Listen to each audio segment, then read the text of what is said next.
आधी रात से करते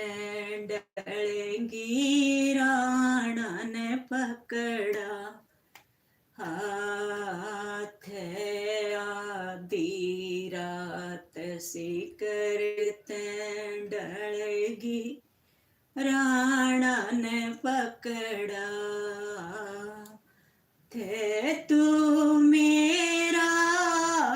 हाथ छोड़ दे राणा गुरु आके चाले राणा गुरु आके चाले तू मेरा हाथ छोड़ दे